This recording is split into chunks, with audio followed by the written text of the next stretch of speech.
Radio María presenta Café con Fe, donde la fe y la cultura se mezclan en un espacio de conversación y actualidad. Conducido por Sophie Bertet y Carmen Villa, colaboradoras de la Pastoral UC. La inclusión tiene que ser una mentalidad y una cultura, ha dicho el Papa Francisco. La Biblia dice, es una respuesta a esta petición del Santo Padre. Adaptó 6 relatos bíblicos para que personas con discapacidad cognitiva y con dificultad de acceso a la lectura fácil. Conversamos con los miembros del equipo que estuvo detrás de esta iniciativa. Son Macarena Lizama, el padre Guillermo Rosas y Roberto Onel. Soy Carmen Villa y esto es Café con Fe. Hola, bienvenidos a un programa más de Café con Fe. Les contamos que este es el último programa de esta temporada, de la temporada del primer semestre del año 2021. Y tenemos, pues como les decía hoy, a 3 invitados muy importantes. Macarena, bienvenida a nuestro programa. Muchas gracias, Carmen, por la invitación. Tenemos también a Roberto, bienvenido. Gracias, Carmen, por invitarnos. Y al padre Guillermo Rosas. Padre, gracias por estar con nosotros. Gracias a ustedes por la invitación y gusto de estar aquí.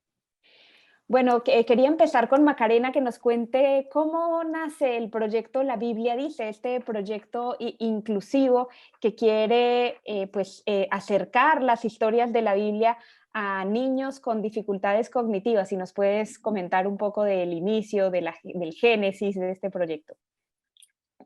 Bueno, nosotros llevamos ya 7 años con el desarrollo del Centro UC Síndrome de Down en la universidad, y dentro de las iniciativas que hemos desarrollado en el centro ha sido poder ir generando diverso material adaptado a personas con discapacidad cognitiva.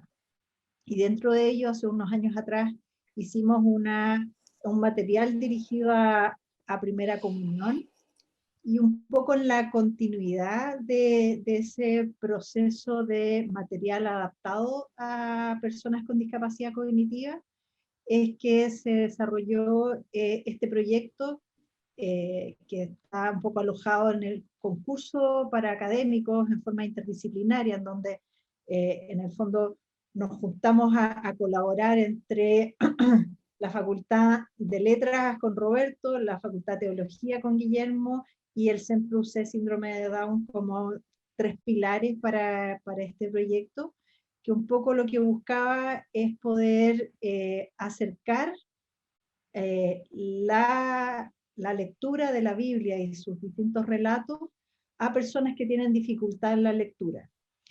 Y un poco buscando lo que hoy día se llama estrategias de lectura fácil, que es una metodología bastante definida que permite que la lectura sea más simple para aquellos que les cuesta más. Bueno, hablemos un poco de qué aportó cada uno en este proyecto. Pues Macarena nos decía que es un proyecto de diferentes entidades de la Universidad Católica. Entonces, empecemos por Macarena. El Centro Síndrome de Down, ¿qué aportó para el proyecto La Biblia Dice? Bueno, principalmente un poco es el trabajo conjunto desde la experiencia de trabajar día a día con personas con discapacidad, en donde muchas veces lo que uno cree obvio no es para nada obvio. Lo que uno cree que es simple, para las personas con discapacidad cognitiva es algo muy complejo.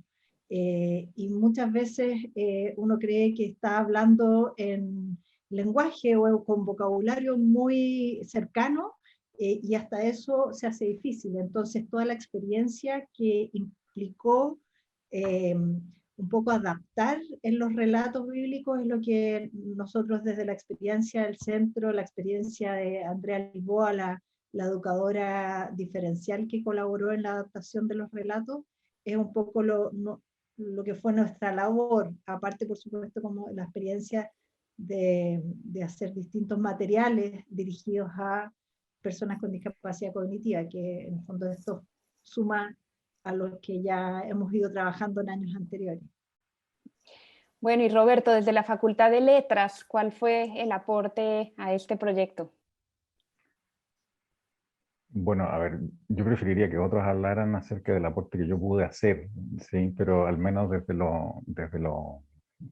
nuestra intención, por mi filiación disciplinaria como profesor de literatura, me correspondió colaborar estrechamente con Guillermo en la adaptación de los relatos. Bueno, por supuesto, primero hicimos una selección, que quizás fue la parte más difícil. No sé qué piensa Guillermo de eso, porque teníamos una lista larga de relatos. Todos merecían estar, ¿no? Eh, entonces, claro, la selección a la luz de los contenidos teológicos, ¿no? Pero a la hora de escribir los relatos, creo que pude marcar más la presencia, digamos así, del profesor de literatura, ¿no? Cómo narrar de un modo distinto a cómo aparece en la Biblia en castellano, ¿no? Cómo resumir eso, cómo comprimir, y también en colaboración muy estrecha con Andrea Lisboa, que mencionaba Macarena, eh, porque a veces, no sé, tenemos maneras de articular las oraciones, las frases, que para nosotros también es natural o es obvio, ¿no? Pero resulta que para distintos otros niveles de dificultad cognitiva no lo son. Y entonces el desafío es cómo simplificar eso, cómo simplificar la expresión escrita, la narración, sin simplificar, sin reducir, digamos, el contenido del relato, ¿sí? El mensaje. Es un desafío mayúsculo. Yo creo que no hay mejor manera de hacerlo que en grupo, esto, ¿no? Para apoyarse, para compartir dudas, etc. Entonces, poner las palabras ahí como por primera vez, qué sé yo, acerca de la creación, el arca de Noé, etc., sabiendo que esto tiene tradiciones de muchos siglos, eh, al mismo tiempo de una manera resumida y además en tres niveles, y al mismo tiempo sin perder, tratando de no perder el corazón del mensaje, ¿no? Yo creo que fue un equilibrismo el que hicimos, ¿no? Espero que hayamos logrado el equilibrio. De ese modo yo sintetizaría la colaboración, por lo menos del profesor de literatura que soy yo en este equipo, ¿no?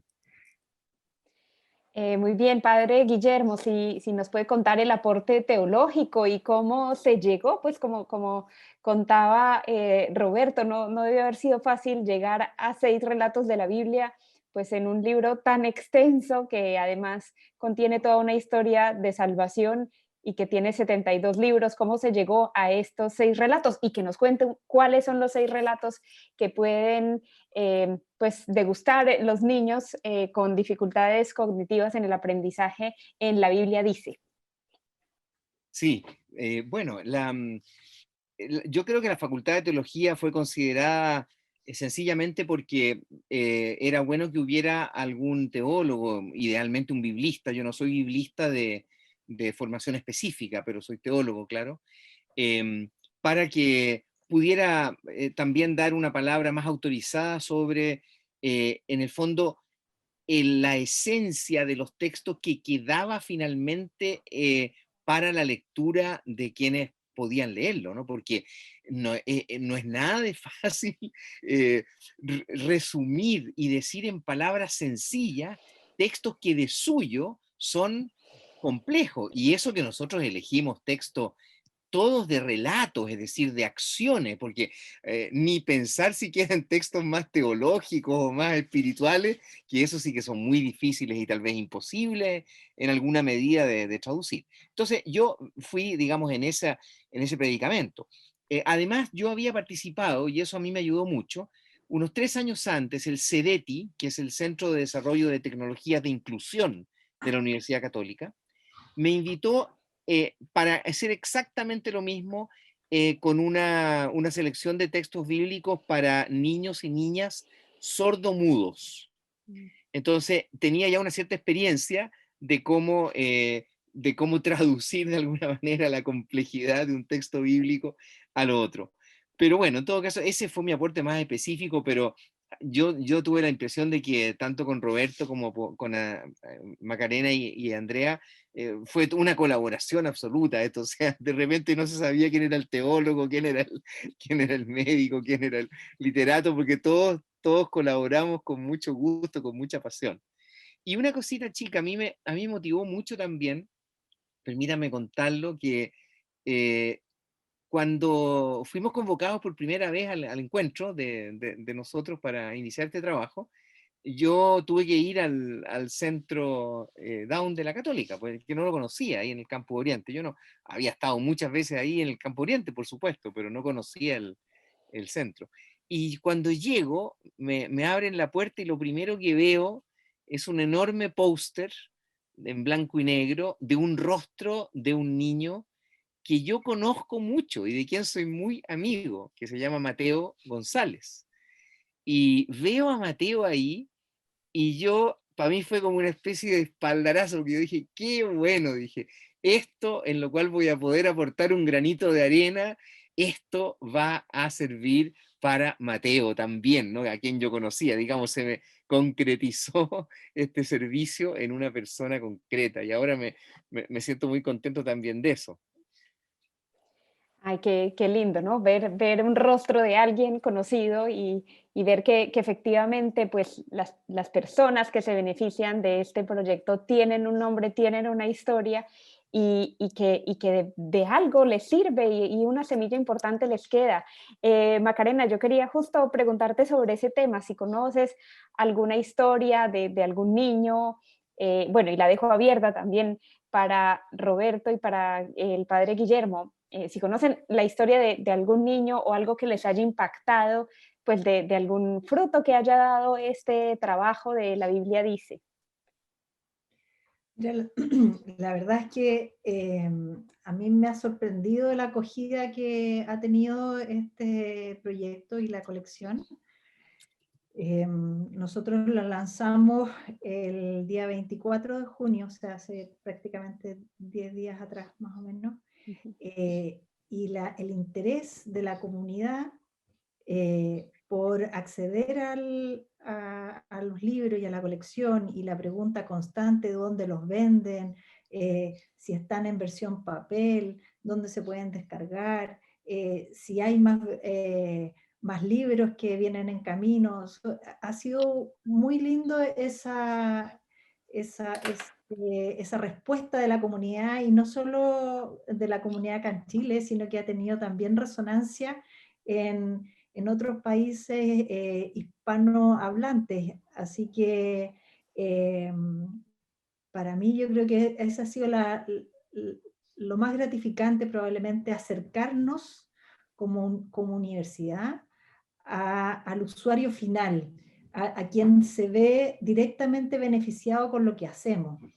Muchas veces en nuestros proyectos de investigación, de repente no vemos el resultado que se vea directo en el usuario final, y este tipo de proyectos uno puede ver directamente esa cara, esa sonrisa, esa familia, ese nombre, como dice Guillermo, de quien se ve beneficiado de esto.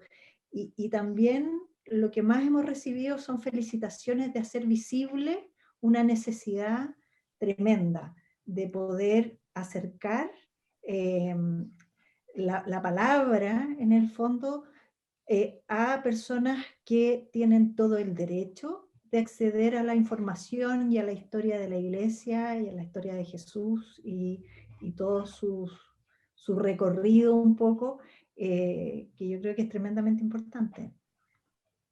Roberto, ¿tienes alguna historia, algo que nos quieras compartir? La historia que vimos en la presentación, para mí fue muy conmovedor ver a los muchachos leyendo eh, el trabajo que hicimos. Siempre dudo de si el trabajo es nuestro o es, digamos, la tradición judeo-cristiana la que está hablando a través del trabajo de nosotros. Es muy grandilocuente decirlo así, pero me parece que también es justo decirlo así. Pusimos, fuimos servidores de eso, creo yo. al menos yo experimento ese honor y esa responsabilidad de haber sido parte de este equipo, donde también yo aprendí bastante. Aprendí no solo de teología, de diseño, qué sé yo, de la realidad de las personas con síndrome de Down y otras discapacidades cognitivas, sino también de mi propia disciplina, ¿sí? En el encuentro con los demás sabemos mejor quiénes somos nosotros. Yo sé que es un cliché, pero por algo es un cliché, ¿no? Tiene un fondo de verdad y haber reescrito estos relatos me enseñó más acerca de la experiencia propia de la escritura literaria, de la escritura narrativa, como decía Guillermo. Elegimos relatos, no cartas, por ejemplo, no salmos, ¿sí? Eh, Ahí hay una cosa. Y al ver a los muchachos leyendo en pantalla, claro, yo dije, es conmovedor, fue estremecedor para mí. Mucha gente me ha comentado lo mismo. Sin embargo, los estremecimientos y las conmociones pasan, ¿no? Yo no digo esto porque yo no quiero sentimentalizar este trabajo, digamos, reducirlo todo a la emoción del momento. Es importante sentir eso, por cierto que sí, pero, pero saber que pudimos contribuir a, como decía Macarena, satisfacer un derecho reconocido por la ley, que a su vez responde a una demanda de humanidad profunda. Y estas personas también debieran conocer esto y en su momento dar una respuesta a la invitación que a todos nos hace el Señor, ¿verdad? Y nosotros ser ese puente, simplemente, ¿no? Y hacerlo de la manera más competente posible, más colaborativa posible. Eh, Ver eso en pantalla, verlos leyendo, creo que a mí por lo menos me ha confirmado la vocación que yo siento tener con las letras, con el relato de ficción, con el relato de imaginación, con las imágenes, ¿no? Que estos antiguos escritores, muchos de ellos desconocidos o anónimos para nosotros, hicieron primero, ¿no? Y también lo hicieron para el servicio y para la gloria del Señor. Creo que en esa misma tradición se puede inscribir este trabajo.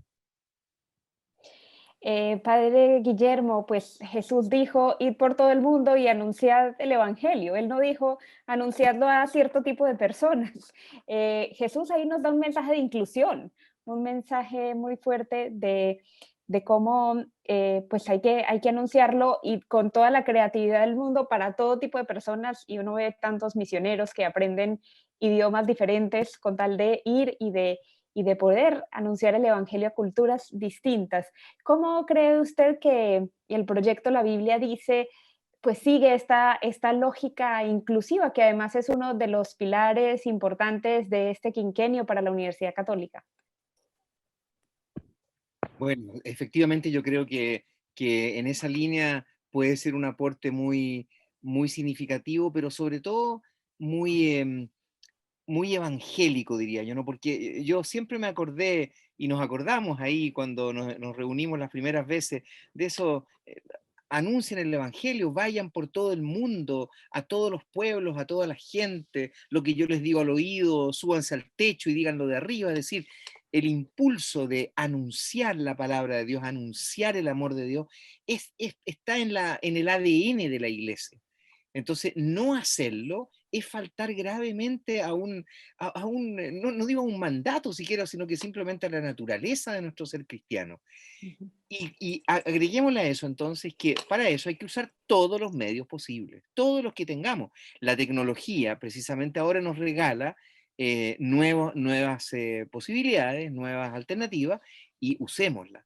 Y sin contar, por supuesto, siempre nuestra creatividad e inteligencia humana que el mismo Señor nos ha dado para hacer esto. En ese sentido, yo he encontrado que este trabajo va absolutamente en la línea de la evangelización y, como tú dices, de la inclusión, porque efectivamente que llegue a todos y todas, eso es tan importante hoy día. Yo en la pregunta anterior no respondí una cosa que me preguntaste, si me das permiso la digo Sí, muy por rápidamente. supuesto. ¿Qué textos son los que incluyen, ¿no? Podría ser un poco decepcionante para algunos que nos están escuchando, que son solo 6, ¿no? Son 3 del Antiguo Testamento y 3 del Nuevo, porque es poquito. Pero bueno, como decía Roberto y Macarena, creo ya en la elección de esto hubo mucha conversa, ¿no? Porque para comenzar, sin saber si este proyecto iba a continuar o no, ¿qué textos escogemos? ¿Qué textos no? Son 6. Del Antiguo Testamento, el relato de la creación, el relato del arca de Noé, ¿no es cierto? La inundación del mundo y la salvación de Noé con su familia, y el éxodo de Moisés, el éxodo de la salida del pueblo israelita de Egipto.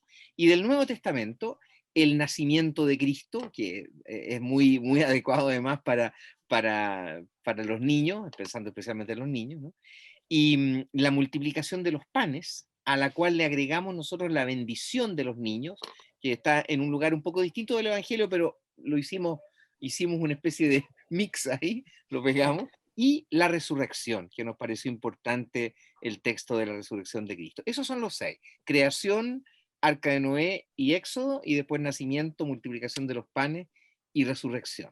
Así redujimos la Sagrada Escritura, las 2000 y tantas páginas que tiene, a esos 6 pequeños textos. Tenemos esperanza de que sigan sacando, pues quiero repetir esa pregunta que les hicieron el día del lanzamiento, el 24 de junio, porque efectivamente pues son 6 que me parece 6 pilares importantísimos, pero qué lindo, no sé, poder tener también la historia de Abraham, la historia de la Anunciación, incluso algún salmo que sea bien gráfico, como el Salmo 8 que habla de lo linda que es la creación. Bueno, no sé, hay muchísimo, creo que la Biblia tiene muchísimo material para poder seguir haciendo colecciones, pero quería saber si podemos esperar eso en un futuro, si la Biblia dice puede seguir creciendo. Yo me atrevo a decir que sí. Yo me imagino que Guillermo y Roberto opinan un poco lo mismo. Siempre lo comentamos, de que esto iba a ser una primera oportunidad y que sin duda nos iba a abrir espacio para seguir avanzando. Así que sí, yo creo que esto es solo el inicio de un proyecto hermoso que puede terminar siendo, ojalá no de 6 ni 12, sino que probablemente 20, 30 relatos en donde cada vez se puede acercar más la palabra a aquellos que están tan alejados de la lectura de este tipo de adecuación de la Biblia. Ujú. Macarena, y pues me imagino que dentro de tu cargo conoces pues muchas historias de niños con síndrome de Down y quería preguntarte eh, ¿cuál fue el criterio para reducir, digamos, a palabras tan sencillas? Yo pues estuve mirando el proyecto antes de grabar este programa y me sorprendía cómo en muy pocas palabras, pues como decía también Roberto anteriormente, en muy pocas palabras se dicen pues cosas que en la Biblia están muy bien descritas, con un lenguaje muy poético y a veces elevado. ¿Cuál fue como el proceso de reducir a dibujos tan bonitos, tan gráficos y a palabras tan sencillas este mensaje, el mensaje de la palabra de Dios? Yo creo que ahí fue el arte principalmente del trabajo en equipo junto con Andrea Lisboa, que es la educadora diferencial, y la ilustradora, la Francisca Bustamante, porque en el fondo estos relatos tienen 3 niveles de complejidad en un mismo libro. O sea, un mismo libro tú lo abres y tiene tres partes, una parte en donde cada parte cuenta el mismo relato bíblico, pero en distintos niveles de complejidad en cuanto a lectura. Entonces, como tú bien dices, el primero tiene prácticamente una o máximo 2 líneas de lectura y mucha información a través de lo pictográfico, a través de las ilustraciones. Entonces, ahí el trabajo conjunto entre la parte narrativa con la parte gráfica tenía que conversar muy bien, en donde compensara la ausencia de palabras escritas por una información ilustrada. Entonces, hoy día eso es lo que un poco fue jugando, y en la medida que se hacía más compleja el texto, en el fondo las ilustraciones bajaban en intensidad o se hacían menos complejas de información. Esa es un poquito la estrategia de cómo uno va trabajando, además de todas las otras recomendaciones de la metodología de lectura fácil, que va de la mano del tamaño de letra, de cómo van separadas cada renglón en un párrafo, de esta estrategia de usar, recalcar palabras difíciles y poner una definición al costado, que permite como una especie de glosario, en donde los chicos cuando ven alguna palabra dificultosa se refuerza con esa información, que son una de tantas otras estrategias para poder hacer este sistema en lectura fácil.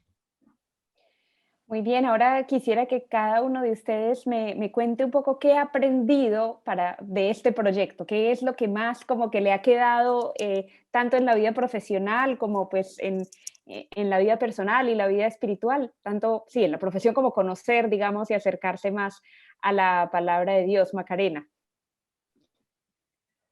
Ay, yo creo que uno no termina nunca de aprender. Yo personalmente creo que con quien más he aprendido en este recorrido es con las propias personas con síndrome de Down y las propias personas con discapacidad cognitiva. Ellos son quienes más nos enseñan. Y como decía Roberto en su momento, cuando uno ve a los chicos leer, en el fondo primero te da un cachetazo de realidad, de decir qué increíble que pueden si uno adecua también una metodología en que les facilite el acceso a la lectura. Y por otro lado, cómo en la forma en que ellos aprenden, uno también la aprende con ellos. Entonces yo diría que ese es mi mayor aprendizaje. Ellos están ávidos de aprender y nosotros yo creo que tenemos que escuchar ese llamado. Muy bien, Roberto. Bueno, a ver, yo me sumo a lo que ha dicho Macarena. La experiencia repito, ¿no? De ver a los muchachos leyendo esto, refresca el sentido del trabajo, en mi caso particular, con la literatura de ficción, con la escritura de textos de imaginación, en el sentido de trabajar, o sea, de recordar que trabajamos para algo mayor, o de que podemos trabajar para algo mayor, y que nuestra iniciativa personal, porque estamos llamados a tenerla, que eso es la vocación, responder a un llamado que es personal, está inscrito en una vocación, digamos, de humanidad, ¿no? Pero que es personal y es personalizada. Por eso es impactante ver estos rostros, estos nombres, estas historias personales de los muchachos, eh, incluidas aquí, ¿no? Yo diría eso, Carmen, haber recordado el sentido originario del trabajo con la palabra y con la palabra poética o literaria en general, ¿sí? Atizar la imaginación para poder llegar a visualizar, llegar a ver con los ojos del espíritu, digamos así, aquello que no está delante de nosotros inmediatamente y que sin embargo es una presencia, ¿no? Dios ha podido decirse de diversas maneras, ¿no? Nos enseña, recuerdo el filósofo Paul Ricoeur, eso es muy cierto, ¿no? Dios se ha hecho poema, se ha hecho plegaria, se ha hecho carta, se ha hecho relato, entre otros géneros, ¿no? Eh, y eso también es muy inclusivo y nos interpela de distintas maneras, ¿no? Entonces, recordar eso a través de la palabra y el ejercicio con la palabra creo que ha sido para mí quizá la principal lección hasta ahora. Muy bien, y el padre Guillermo. Sí, para mí, muy en la línea de lo que han dicho Macarena y Roberto, ¿no? Porque esta es una experiencia que por lo demás creo que la compartimos en algo también ahí cuando íbamos haciendo el trabajo. Fue un trabajo en equipo, aprovecho de decirlo, muy grato, además, realmente de mucha amistad, de una unión muy grande en torno a un objetivo común. Para mí también esto fue un ejercicio muy profundo de mi ser teólogo y por supuesto cristiano, ¿no? Porque tuve la sensación de estar tocando como el corazón de aquello para lo cual somos llamados, ¿no? Poner al alcance de personas que en este caso tienen una dificultad para leer la Biblia como lo hace la gran mayoría de la gente, para ponerla al alcance de ellos y saber que es tan importante para ellos como para nosotros. Y esa experiencia de que Dios efectivamente no solamente habla todos los idiomas, sino que también puede entrar en todas las personas, ¿no? Cada uno lo captará a su modo, con sus capacidades, pero allí está Dios igual, ¿no? Y el mismo Jesús le habló también a personas con distintos tipos de discapacidades y enfermedades y no tenía ninguna duda de que allí entraba Dios cuando él hablaba. Y finalmente de que Jesús, nosotros lo llamamos palabra justamente, pues el verbo, es la palabra de Dios.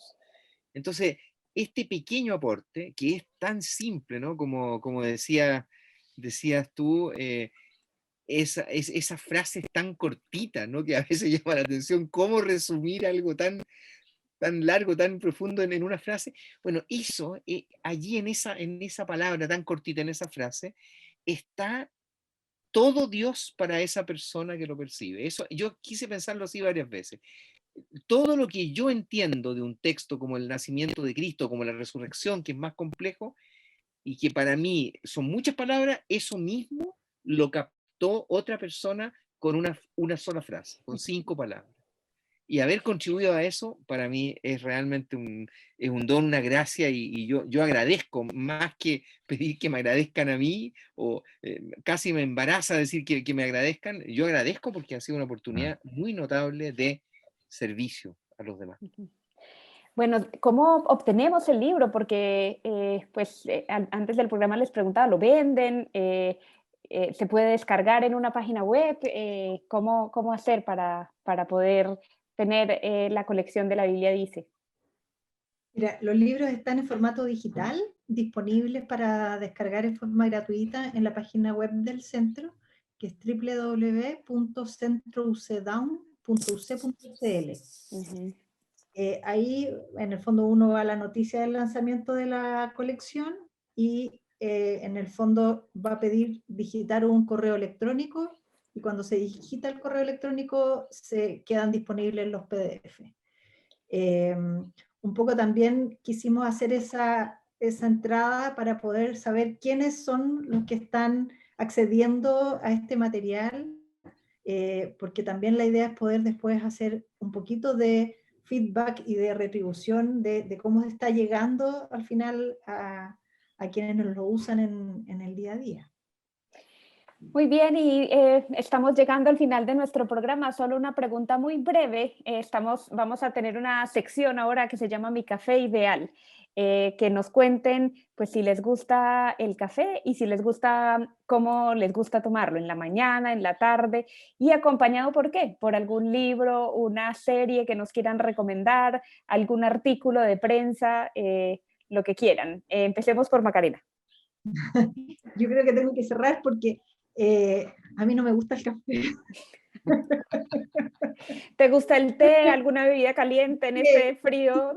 Siempre plancho cuando me invitan y bueno, y quieres un cafecito. No, es que no tomo café. No tomo café porque no me gusta, pero me encanta el olor. El olor a café lo encuentro de un agrado, pero exquisito, pero no sé por qué no me gusta, así que yo me conformo con mi tecito. Roberto. Bueno, a mí sí me gusta el café, de preferencia en la mañana, Carmen, un café negro, sin azúcar, y con algún dulce, ¿sí? Un pastelillo, algo así. Yo creo que esa escena para mí es una forma de la felicidad en este mundo. Si hay un libro al lado, ojalá que el libro sea bueno, porque si no es bueno, no. Con el café y el pastelito es un instante, y eso es perfecto. Bueno, y el padre Guillermo. Bueno, a mí también me gusta el café. No me lo aconsejan mucho porque tengo hipertensión, pero me gusta y por lo tanto trato de ser muy discreto con el café. Pero además viví yo 7 años y medio en Italia y la verdad es que un buen espresso, sobre todo un espresso de los más cortitos, de ese bien concentrado, tomado a media mañana, incluso cuando uno va caminando por la calle y se para a tomarlo en una parte y lo acompaña con una cosa mínima, puede ser una pequeña cocada que lo Un corneto. Exactamente. Eso es maravilloso, así que lo aconsejo mucho. Muy bien, muchas gracias por haber estado con nosotros. Gracias a todos los auditores y televidentes que nos vieron por YouTube. Y esperemos pues que vernos en una segunda temporada de Café con Fe. Gracias a todos. Muchas gracias. Gracias. Radio María presentó Café con Fe, donde la fe y la cultura se mezclan en un espacio de conversación y actualidad. Conducido por Sofi Bertet y Carmen Villa, colaboradoras de la Pastoral UC. Café con Fe, todos los miércoles a las 18:30 horas, en Radio María, una buena señal para Chile.